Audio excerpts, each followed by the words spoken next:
So I want to share with you this new find that I was able to discover this week at an antique shop. If you collect the Teenage Mutant Ninja Turtle toy line by Playmates Toys, you'll notice that there are these lines of giant Ninja Turtles which can be pretty collectible.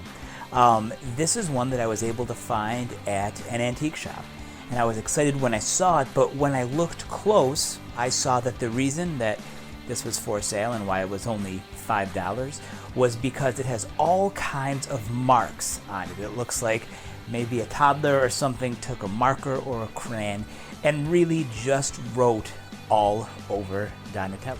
One of the things that's challenging when collecting these giant turtles is finding ones that have this belt that's still intact. A lot of them are removed. This one, obviously, the belt is intact, so I could probably sell the belt for $5 or more just in that alone. So I figured I would purchase this and I would try to clean up Donatello. Now, the interesting thing about this figure is the fact that I want to be careful that I don't take any of the paint off of its chest.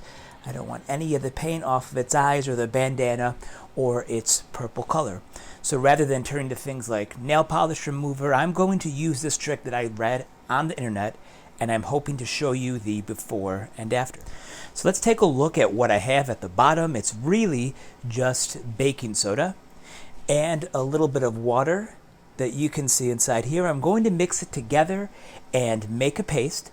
And then once I have that paste ready, a few things that I'm going to try. I have Q-tips for some of the smaller areas, and then I just have paper towels and rags and that kind of thing. And I am going to see if this mixture will be able to be strong enough to help bring this Donatello back to life. So the first thing I'm going to do is just to take this Velcro belt off. Kind of like that. Keep track of that belt. All right, so let's get cleaning. So some time has passed, and this is what the Donatello looks like that I was able to clean up a little bit using that solution with baking soda and water, essentially. You can see that most of the marks on his face and his body have been removed.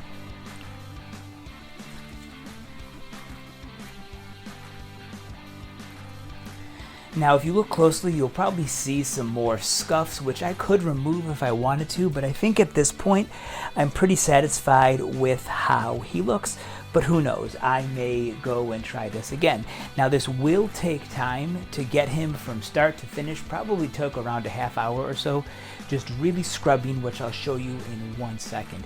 A few parts that I wasn't able to completely remove. If you look on his chest, you can see that there is a little mark that I was not able to take off. I think that's a spot where some of the original yellow paint has rubbed off. But in this case, he has these straps, so it's something that won't necessarily be seen. Also, if you look closely, you can kind of see some of the scratches, maybe some other scuffs that I wasn't able to take off. It's never going to get it exactly the way that you want it, but as you can see, there's definitely an improvement with how it looked now as opposed to how it looked when I first started. So here's what I was able to do. I want to show you there's a spot kind of right on his leg. You can kind of see that right over here. I'm just going to show you how I was able to remove that. So again, I do want to show you this is just that paste, the baking soda and water that I had. If you take a rag and just kind of dip it in so you get some of that directly on your rag, you can then just apply that to one area. In this case, I'm going to take his thigh and just kind of rub it with circles. Now, you're going to do this a few times and you're not really going to see any difference, so you'll think that it's not going to work. But if you consistently try just putting a little bit of pressure on there, continuously rubbing on it, trying again, if you want, you may have more success with taking maybe some of the limbs off. In this case, I'm just going to keep rubbing, and eventually you'll start to see that fade a little. Now when you do this, you'll notice that the baking soda will kind of just flake off as it becomes dry. So you may have to dip or add water or do whatever else, but you'll notice that now that mark, which was there before, has automatically been removed. That scuff is no longer there. Something else to look at, look right over here. You should be able to see a small mark right on his chin. I'm going to try that same thing. Dip your rag in that solution. Continue to, there we go, just kind of scrub, circular motions.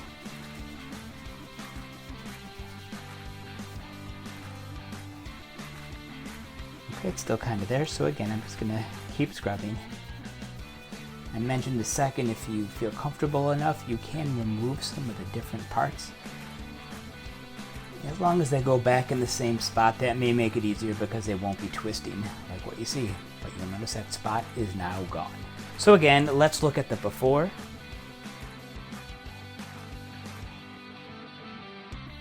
And the after. This is just a quick activity you can do if you're looking to restore an older item that you may have. Now again, this is not 100% perfect. You're never going to be able to get your collectible in the same condition as it was when it's new. But if you purchase something that has some scuffs, has some marks on it from paint from other toys, using the method of baking soda and consistently rubbing it with a little pressure might help you take your collectible and make it a little more to the original form. So I hope you enjoyed this video, and if you have any questions, leave them in the comment section below. And if you like this content, please subscribe to see the latest videos.